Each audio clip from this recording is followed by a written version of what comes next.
મારા વાલા વિદ્યાર્થી મિત્રો, કેમ છો તમે બધા? મજામાં છો? મિત્રો, મારી આશા અને પ્રાર્થના છે કે તમે બધા મજામાં હશો.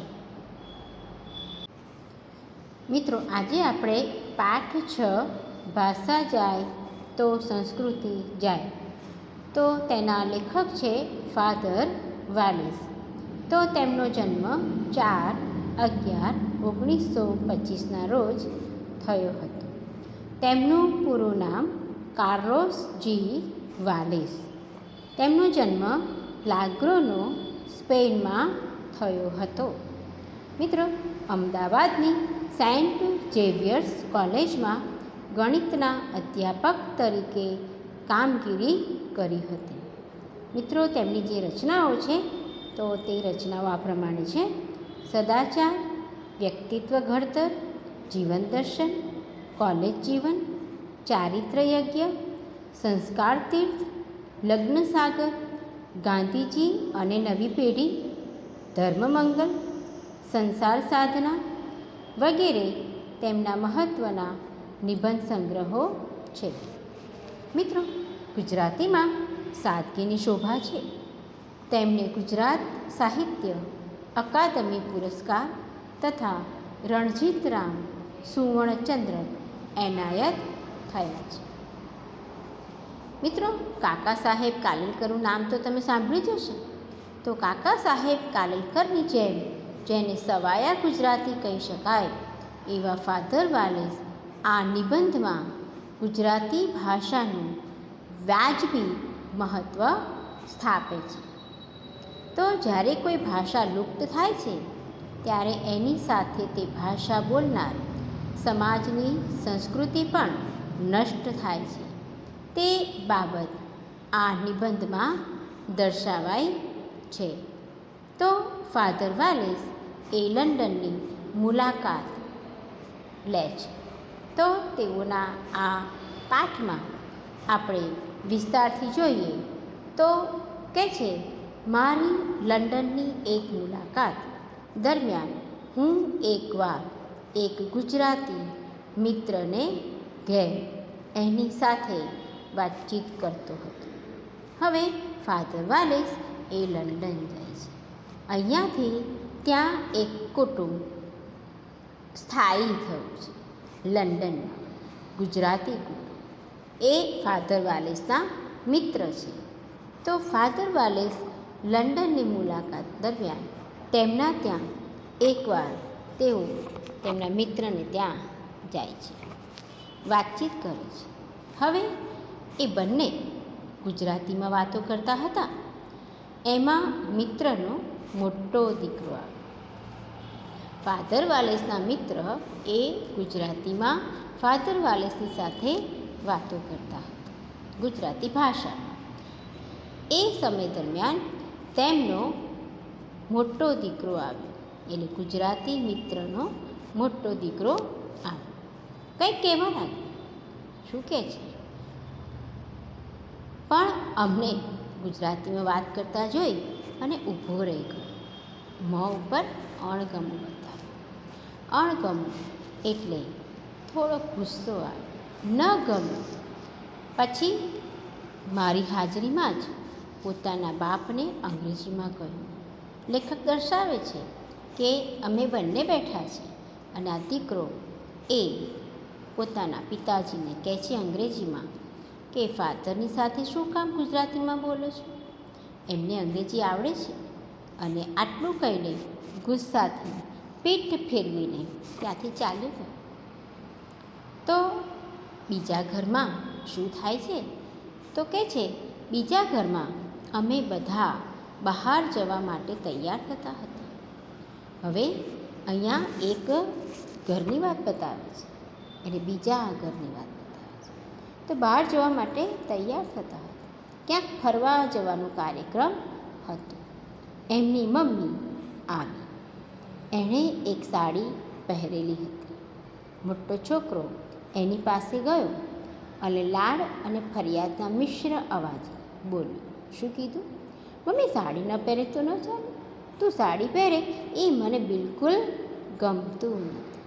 જરા ડ્રેસ બદલી આવો ને. હવે મિત્રો આ મોટો દીકરો આ મમ્મીને કહે છે કે તમે ડ્રેસ પહેરો, સાડી ન પહેરો તો ન ચાલે. એ દીકરાને સાડી મમ્મી પહેરે એ ગમતી નથી. માટે લેખક જણાવે છે કે મમ્મીએ એને પંપાડ્યો, એટલે કે એને પ્રેમથી સમજાવ્યું અને મારી તરફ દુઃખદ નજરે જોયું. સાડી તો નહીં બદલી. તો મિત્રો અહીંયા ગુજરાતી ભાષા અને અહીંયા એ સાડીની વાત. હવે આગળ જોઈએ મિત્રો શું થાય છે આગળ. ત્રીજા ઘરમાં બહેનોનું મિલન હતું. એની શરૂઆત પ્રાર્થનાથી કરવાની હતી. તો લેખક સૂચવે છે અસત્ય માહિતી પ્રાર્થના સૌ પૂરી. પણ યુવાન લોકોમાં કોઈને એ પ્રાર્થના મળે જ નથી. તો મિત્રો આ ત્રીજા ઘરમાં જે બહેનોનું મિલન છે એમાં જે શરૂઆત કરવાની છે એ પ્રાર્થનાથી શરૂઆત કરવાની છે. કઈ પ્રાર્થના? અસત્યો માહેતી. તો પ્રાર્થના સૌ બોલીએ. મિત્રો આ પ્રાર્થના તો તમને મને આવડે છે જ. તો યુવાન લોકોમાં કોઈને એ પ્રાર્થના મોઢે ન હતી. સંકોચ તો ન હતો, પણ આવડતી જ ન હતી. પછી બોલે શી રીતે? અને છેવટે શું કર્યું? એક મોટી બહેને શરૂ કરી અને અમે બધાએ ઉપાડી. હવે એ પ્રાર્થના વિશે આપણને વિસ્તારથી જણાવે છે કે ઉપનિષદની એ પ્રાર્થના કેવી છે? તો વિશ્વવિખ્યાત છે. ઉપનિષદની એ પ્રાર્થના વિશ્વવિખ્યાત છે અને દુનિયાના શ્રેષ્ઠ પ્રાર્થના સંગ્રહોમાં એનું અગ્રસ્થાન છે. અગ્ર એટલે સૌથી આગળ, મોખરે. ગુજરાતની કોઈ પણ સ્કૂલના વિદ્યાર્થીઓને આ પ્રાર્થના મળે જ છે. તો લેખક જણાવે છે કે શાળાના દરેક વિદ્યાર્થી, કઈ જગ્યાની શાળા? તો ગુજરાતની કોઈ પણ શાળાના વિદ્યાર્થી વિના સંકોચે બોલી શકે. પણ પરદેશની એ ગુજરાતી બાળાઓ એટલે નાની દીકરીઓ, એમને એ પ્રાર્થના આવડતી ન હતી. હા, બોલાવીએ ને તો બોલે, પણ પોતાની મેળે ન બોલે. તો મિત્રો અહીંયા આ પ્રાર્થનાની વાત કરે છે. શરૂઆત પ્રાર્થનાથી કરવાની હતી અને સંકોચ તો જરાય નહોતો, પણ આવડતી નહોતી. એટલે એ પ્રાર્થના બોલે કે ગાય શી રીતે? હવે લેખક સાડીની વાત કરે છે. સાડી પણ પશ્ચિમના ભદ્ર સમાજમાં, ભદ્ર એટલે સભ્ય સમાજમાં એક રુચિકર, મનને ગમે તે પ્રતિષ્ઠિત, આબરૂદાર, કલાત્મક સુંદરતાનો વધારો તે. અને ભારતીય સ્ત્રીઓ એમની આગવી છટાથી શું પહેરે છે? સાડી પહેરે છે. સાડી પહેરીને ક્યાં જાય છે? આંતરરાષ્ટ્રીય સંમેલનોમાં જાય છે, ત્યારે ખૂબ શોભે છે. અહીંયા લેખક સાડી વિશે આપણને જણાવે છે કે એ પ્રતિષ્ઠિત સાડી પહેરીએ છીએ ત્યારે એ રુચિકર, પ્રતિષ્ઠિત અને કલાત્મક વેશ ગણાય છે. તો સાડી ખરેખર શોભે છે અને પરદેશમાં પણ એની શું છે? પ્રતિષ્ઠા છે, ચોક્કસ આબરૂ છે. પણ પોતાની મમ્મી સાડી પહેરે એ પેલા લંડનવાળા ગુજરાતી છોકરાને ગમતું નથી. આપણા પાઠનું નામ છે ભાષા જાય તો સંસ્કૃતિ જાય. અને મોટી વાત તે ભાષાની મિત્રો. પોતાના બાપને, પિતાજીને, પપ્પાને ગુજરાતીમાં બોલતા સાંભળીને આ દીકરાને ગુસ્સો ચડે તો પોતે ગુજરાતીમાં બોલશે ખરો? એ ગુજરાતી વાંચન કરશે ખરો? ગુજરાતી વાપરશે ખરો? થોડું ઘણું ગુજરાતી તો એને આવડે છે. નાનપણથી ઘેર સાંભળતો અને સ્કૂલમાં કે સ્કૂલની બહાર થોડું પણ શીખતો. અત્યારે તો એ ગુજરાતી સમજે છે, અશુદ્ધ બોલે અને નહીં લખે એવી પરિસ્થિતિ છે. તો લેખક આ ફકરામાં કહે છે કે પરદેશમાં આપણી ગુજરાતી ભાષા એ સચવાતી નથી. હવે આફ્રિકાના એક મુલકમાં, મુલક એટલે પ્રદેશ, વિસ્તાર, ગુજરાતીઓની વચ્ચે ગુજરાતી ભાષાને ટકાવવા શું કર્યો? એક પ્રયોગ કર્યો, એટલે કે એક ટૂચકો અપનાવ્યો. તો ગુજરાતી લખવામાં ઘણાને તકલીફ પડે. લેખક કહે છે આપણને, તમને ને મને તકલીફ પડે. સરળ છે, સરળ જોડણી અને સરળ નિયમો અપનાવ્યા છે. તો બધી રસ્વઈ, દીર્ઘઈ અને બધા રસ્વઉ જોડાક્ષર નહીં, અનુસ્વાર નહીં. આ પેરેગ્રાફમાં લેખક જણાવે છે કે આપણે રસ્વઈ દીર્ઘઈની વાત નથી, તો આખી ભાષાની વાત છે. ક ખ ગનો સવાલ છે. હા ને, ગુજરાતી ટકવાનું નહીં, ક ખ ગનો સવાલ છે, એટલે આખી ભાષાનો સવાલ છે. તો જો એ જાય તો જાય અને ટકે તો ટકે, ને પરદેશમાં એ નહીં ટકે. મિત્રો, અહીંયા ગુજરાતી ભાષાની એ જાણકારી આપે છે લેખક કે રસ્વઈ દીર્ઘઈ, રસ્વઉ દીર્ઘઉ એ તો ઠીક, પણ જો એ ક ખ ગ ભૂલાઈ જાય તો એ બધું જ જતું. એટલે કે પ્રયોગ પાછળનો હેતુ શું છે? એનો તો હેતુ શુભ અને યોગ્ય છે. તો કહે છે કે એ કંઈ વળવાનું નથી. આ ગુજરાતીઓને સરળ બનાવવાથી ગુજરાતી ટકવાનું નહીં. દીર્ઘ રસ્વનો સવાલ નથી, ક ખ ગનો સવાલ છે. હવે લેખક પરદેશના ગુજરાતીઓના આમંત્રણથી તેઓ વસે છે, તેઓને આમંત્રણ આપે છે અને ત્યાં વસે છે. એવા અનેક દેશમાં આ લેખક ગયા છે, એમની જોડે રહ્યા છે, ચર્ચાઓ કરી, વ્યાખ્યાનો કર્યા, અને લેખક કહે છે કે મારી હિંમત ચાલતી ન હતી સીધી વાત કરવાની. મને બોલાવે, બધી સગવડ કરી આપે, ઉત્તમ રીતે મારી આગતા સ્વાગતા કરે. આતિથ્ય એટલે આગતા સ્વાગતા કરે.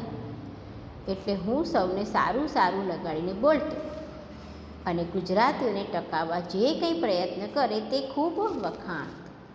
હવે પોતાને માટે બધી વ્યવસ્થા કરનાર ત્યાંના જે એમના મિત્રો છે, તો મિત્રો એમની સાથે તેઓ એ શાંતિથી વાત કરે છે. એમને ભાષા માટે એ કહે એવી એમની હિંમત નહોતી ચાલતી, કારણ કે મિત્ર બધી વ્યવસ્થા કરે અને પછી એમને આપણે એ ખોટું કહે તો કેવું ચાલે? તો લેખક પોતે કહે છે કે મારી હિંમત એ ભાષા માટે ચાલતી નહોતી, કારણ કે બધી સગવડ મને કરી આપતા અને ઉત્તમ એ મારી આગતા સ્વાગતા કરતા, અને હું સૌને સારું સારું લગાડીને બોલતો અને ગુજરાતીઓને ટકાવવા જે કંઈ પ્રયત્ન કરે તે ખૂબ વખાણ. હવે લેખક કહે છે જરૂર ઘરમાં નાના છોકરાઓની જોડે ગુજરાતી બોલે. સ્કૂલમાં એનો અભ્યાસ દાખલ કરાવી શકો તો કરાવો. હવે અહીંયા વિદ્યાર્થી મિત્રો આપણને ફાધર વાલેસ ગુજરાતી ટકાવવા માટે શું કરી શકાય એ બાબત જણાવે છે. તો કહે છે જે જરૂર આપણે ઘરમાં નાના છોકરાઓની જોડે ગુજરાતી બોલવું.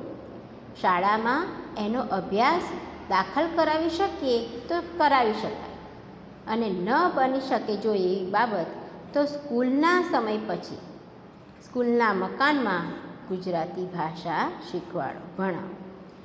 દેશથી ગુજરાતી માસિકો મંગાવો, તો દેશમાંથી ગુજરાતી વિષયના મેગેઝિન મંગાવો, માસિકો મંગાવો. એટલે કે મંથ પ્રમાણે તમે એ મંગાવી શકો છો. ગુજરાતીમાં પ્રવચનો ગોઠવો, વ્યાખ્યાનો, ગુજરાતી ભજનો ગાઓ. એ રીતે જરૂર જણાય ગુજરાતી ભાષાનું ગૌરવ સાચવી શકશો અને એનો લાભ એ તમને મળતા રહેશે. હવે લેખક કે છે હિંમત આવી ગઈ છે એટલે સીધું કહું છું, અહીંયા પહેલાં કીધું મારી હિંમત ચાલતી ન હતી, હવે હિંમત આવી ગઈ છે એટલે સીધું કહું છું આ બધું સારું છે પણ નકામું છે. એટલે કે એથી ગુજરાતી તમારે ત્યાં ટકવાનું નથી ને એનું જે ગૌરવ એ સચવાવાનું નથી ને એના લાભ મળવાના નથી. તો કે છે ખોટી ભ્રમણા ન સેવો, ભ્રમમાં ન રહો. ગુજરાતી તમારા ઘરોમાંથી જ જાય છે, ઘરોમાંથી જાય જ છે. બહુ તો એક પેઢી થોડું રહેશે, 2 પેઢી પછી એનું નામો નિશાન નહીં રહે. લેખક કહે છે કે જો આપણે એનો વ્યવહાર અટકાવી દઈશું, એને બોલીશું નહીં તો એ લુપ્ત થતી જશે ભાષા, ગુજરાતી ભાષા. અત્યારે તો જે દીકરા દીકરીઓ છે જાણે છે, પછી એ લોકો એ ઓછો એનો ઉપયોગ કરશે તો ધીરે ધીરે એ ભાષા લુપ્ત થતી જશે. અને પછી એ મોટા થશે, એમના લગ્નો થશે, એમના દીકરા દીકરીઓ થશે તો એ ભાષા એ લોકો જાણશે જ નહીં, કારણ કે એનું ગૌરવ સચવાયું નથી, આપણે એનો ઉપયોગ પૂરતો કર્યો નથી અને બીજી ભાષાનો આપણે ઉપયોગ વધારે કરીએ છીએ. લેખક કહે છે કે નામો નિશાન નહીં રહે એ હકીકત છે, એ જાણવી જોઈએ અને કહેવી જોઈએ. ખોટું આશ્વાસન આપવા, એકબીજાને સારું લગાડવાનો પ્રયત્ન એ કેવો છે? લેખક અહીંયા જણાવે છે કે એ પ્રયત્ન વ્યર્થ જ છે. વ્યર્થ એટલે નકામ. એ પ્રયત્ન કેવો? નકામો છે. આપણે સારું લગાડવા માટે કહીએ તો એ વ્યર્થ છે એમ કે છે લેખક. હવે હમણાં પરદેશ જઈ આવેલા એક આત્મીય ગુજરાતી સાક્ષરની સાથે વાત થતી. સાક્ષર એટલે અક્ષરનું જ્ઞાન ધરાવનાર, એટલે કે ભણેલા, અને એનું ઓપોઝિટ એ નિરક્ષર, જેમને અક્ષરનું જ્ઞાન નથી તે. તો સાક્ષરતા, નિરક્ષરતા, સાક્ષર, નિરક્ષર. તો ગુજરાતી સાક્ષરની સાથે વાત થઈ. હવે આ પરદેશમાં જઈને આવેલા એક આત્મીય ગુજરાતી સાક્ષર વ્યક્તિની સાથે વાત થઈ. એમાં આ વાત નથી, ભાષા. તો શું કહે છે તેઓ ભારપૂર્વક કહેતા, પરદેશમાં આ વસતા આપણા ભાઈઓએ જેમ તેમ કરીને ગુજરાતીનું જ્ઞાન ચાલુ રાખવું પડશે, નહીં તો શું થશે? એ લોકો આદિ કવિ નરસિંહ મહેતા, આદિ કવિયત્રી મીરાબાઈ, અરે સુંદરમ, આ તો મિત્રો ઉપનામ છે, એમનું પૂરું નામ છે ત્રિભુવનદાસ પુરુષોત્તમદાસ લુહાર, રાજેન્દ્ર શાહ અને મકરંદ દવે, આ બધાને કેવી રીતે વાંચશે? કારણ કે મિત્રો એ લોકો ભાષા બોલતા જ નથી, તો ભાષાનું જે વાંચન તો ક્યાંથી કરશે? ધીરેથી કહ્યું એમ, વાંચતા જ નથી. અને મીરા, નરસિંહ વિશે તો હજી જાણે, પણ સુંદરમ, રાજેન્દ્ર, મકરંદ વિશે પરદેશમાં જન્મેલા ગુજરાતી યુવાનોને પૂછો તો એમના નામ પણ સાંભળ્યા નહીં હોય. તો પછી વાંચવાની વાત ક્યાં રહી? તો પરદેશ જઈ આવેલા એક આત્મીય ગુજરાતી સાક્ષર અને ફાધર વાલીસ, આ બંનેની વાતચીતમાં તથ્ય એક જ બહાર આવે છે કે એ ભાષા ભૂલાતી જશે. કોઈ કહેશે કે ભાષા જાય તો ભલે જાય, એમાં શું? અંગ્રેજી ભાષા ક્યાં ખોટી ભાષા છે કે બીજી ભાષાની જરૂર પડે? હવે અહીંયા પોતે વિચાર વ્યક્ત કરે છે. કદાચ કોઈ કહેશે કે ભાઈ ભાષા જાય તો ભલે ને જાય, અંગ્રેજી તો સારી જ ભાષા છે ને, બીજી ભાષાની ક્યાં જરૂર પડે પછી? તો ગુજરાતી જાય તો ભલે જાય, એ ચલાવી લઈએ. અને કહે છે કે ગુજરાતી ભાષા લુપ્ત થતી હોય તો એ ચલાવી લઈએ. લેખકને પોતાની ભાષા જાય એનું દુઃખ છે, ભાષા જાય એનું દુઃખ છે, પણ ભાષા જાય ત્યારે એનું બીજું અને મોટું દુઃખ અને ચિંતા છે કે ભાષા જાય ત્યારે એકલી ભાષા નહીં જાય, ભાષા જાય, માતૃભાષા જાય, દેશની અને કુટુંબની અને બાપ દાદાઓની ભાષા એ કુટુંબના સભ્યોમાંથી જાય. એની આવડત જાય, એની સમજણ જાય, એનો ઉપયોગ જાય, મૂળ દેશની સાથેનો સંપર્ક જાય, વારસાગત સંસ્કૃતિ સાથેનો સંપર્ક જાય, સંસ્કારો જાય, મૂળિયા જાય, ઇતિહાસનો અને ભૂતકાળનો અને ખાસ હૃદયનો એક કટકો જાય. તો કેટલી મોટી ખોટ આ ભાષા જાય એનું દુઃખ આ લેખક આ ફકરામાં આપણને દર્શાવે છે. તો ભાષા સાથે એ સંસ્કૃતિ વણાયેલી છે. ભાષા સાથે એ કુટુંબની અને બાપ દાદાઓની ભાષા પણ એ સંકળાયેલી છે. એની આવડત, સમજણ, એનો ઉપયોગ અને સંપર્ક, વારસાગત સંસ્કૃતિ આ બધું જ જાય. સંસ્કાર, મૂળિયા, ઇતિહાસનો અને ભૂતકાળનો અને હૃદયનો એક કટકો જાય. લેખક આ ભાષા માટે પોતાનું દુઃખ વ્યક્ત કરે છે. ભાષા અને સંસ્કૃતિ એકબીજાની સાથે સંકળાયેલી છે. એક જાય તો બીજી જાય. ભાષા એ સંસ્કૃતિનું તટસ્થ વાહન નથી. તટસ્થ એટલે મક્કમ. એની સાથે કેવી છે? ઓતપ્રોત છે, એ વણાયેલી છે, એક થયેલી છે. હવે આર્ય સંસ્કૃતિ આર્ય ભાષાઓમાં જ ટકે. અહીંયા એક પ્રયોગ આપણને આપ્યો છે. તો ગીતાજીની વાત કરી છે. તો જે ગ્રંથ છે ગીતા, તો ગીતાજીના સ્થિતપ્રજ્ઞ લક્ષણો તમે ગુજરાતીમાં બોલો. હવે સ્થિતપ્રજ્ઞ એટલે જેની બુદ્ધિ સ્થિર છે એવું જ્ઞાન. તો કે તમે ગુજરાતીમાં બોલો અને સંસ્કૃત આવડે તો સંસ્કૃતમાં, ત્યારે દિલમાં અનેરો આનંદ, શાંતિ અને સાત્વિકતા એટલે સત્વવાળું એ અનુભવ કરી શકે. અંગ્રેજીમાં વાંચો ત્યારે એવું કશું લાગતું નથી. ભાષાનો પ્રભાવ છે, ભાષાનું જોર છે, તે જે સંસ્કૃતિમાંથી આવી છે એની સાથે એકરૂપ થયેલી હોય છે. મિત્રો, આ ફકરામાં લેખક ભાષા અને સંસ્કૃતિ એકબીજા સાથે એ સંકળાયેલી છે અને કહે છે કે જો એ જાય તો એના સંસ્કારો પણ ઢસડીને લઈ જાય. ગુજરાતી ભાષા જાય તો સંસ્કૃતિને પણ સાથે લઈ જાય છે. લેખક કહે છે એ કેટલું મોટું જોખમ છે. કંઈ ઓછું જોખમ નથી. દેટ મીન્સ કે બહુ મોટું જોખમ છે. આપણી ભાષા સાથે સાથે સંસ્કૃતિ પણ જતી રહે છે. તો લેખક અહીંયા મૂળ વાત કરે છે અને સ્પષ્ટ કહે છે. જુઓ શું કહે છે. તમે પરદેશમાં ન જાઓ એમ હું નથી કહેતી. જાઓ પરદેશમાં, ત્યાં ન રહો એમ પણ નથી કહેતો. રહો પરદેશમાં. તમારી ઈચ્છા હોય તો જરૂર જશો અને જરૂર રહેશો.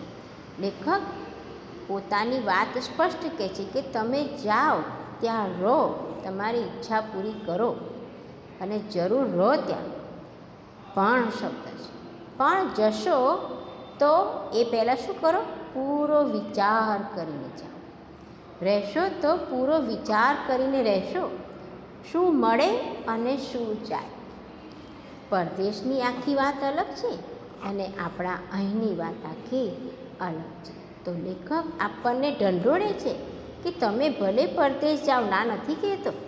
તમે ભલે ત્યાં રહો, ના નથી કહેતો. તમારી ઈચ્છા પૂરી કરો, ના નથી કહેતો. પણ જાઓ એ પહેલાં આ બધી બાબતોનો વિચાર કરો કે શું મળે અને શું જાય છે, શો લાભ છે અને શું નુકસાન છે, શાની આશા છે અને શાનો ચોક્કસ ભારે મોટો ભોગ છે. એ બરાબર જોજો. જમા ખાતે ઠીક રકમ છે પણ ગયા ખાતે કંઈ ઓછી રકમ નથી. ત્યાંનો પૈસો, ત્યાંની બધી બાબતો પણ આપણી અહીંની જે બધી મહત્ત્વની બાબતો. તો મિત્રો, લેખક કહે છે કે બંને પક્ષ બરાબર તપાસજો. શું કહે છે? બંને બરાબર તપાસજો. પછી જવું હોય તો જજો. પછી જવું હોય તો જજો, પણ આંખો બંધ કરીને નહીં જાઓ. શું કહે છે? આંખો બંધ કરીને નહીં જાઓ. બીજાઓના અનુકરણથી, ફેશનના જોરથી, પૈસાના મોહથી. હવે અહીંયા કહે છે કે તમે સભાન રીતે વ્યવસ્થિત વિચાર કરી લો પછી જાઓ. તો કયો વિચાર કરવાનું કહે છે? જો કહે છે કે બીજાઓના અનુકરણથી. સોસાયટીના કોઈ એક કુટુંબ ગયું તો આપણે જવું એવું એમ કહે છે. અનુકરણથી પેલા ગયા હું જાઉં ના. પછી ફેશનના જોરથી, હા ને, ફેશન, પૈસાના મોહથી, આ બધું સમજમાં આવી જાય છે વિદ્યાર્થી મિત્રો. પ્રતિષ્ઠાની ભૂખથી તો નહીં જાઓ.